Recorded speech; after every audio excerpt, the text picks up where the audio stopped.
80 medali emas jadi target utama kontingen yang dipimpin CDM Bayu Joko Sutono di negeri Gajah Putih, Thailand.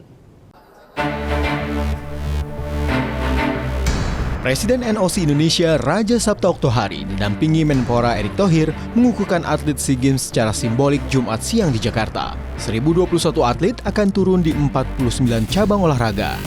Dari yang semula 996 atlet, penambahan terjadi di detik akhir dengan memberangkatkan atlet anggar, atletik, dan balap sepeda. Menpora Erick kembali menegaskan 80 medali emas jadi bidikan kontingen.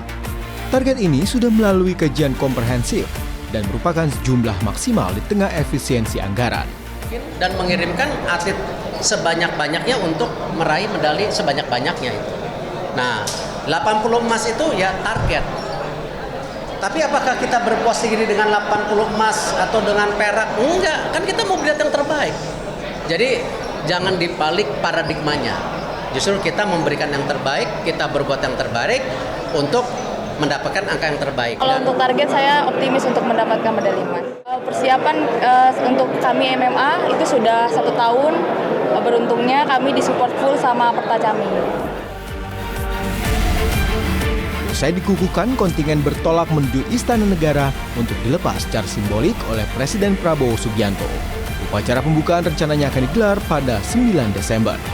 Angga Nurizky, Bimo Wicaksana, Kompas TV, Jakarta.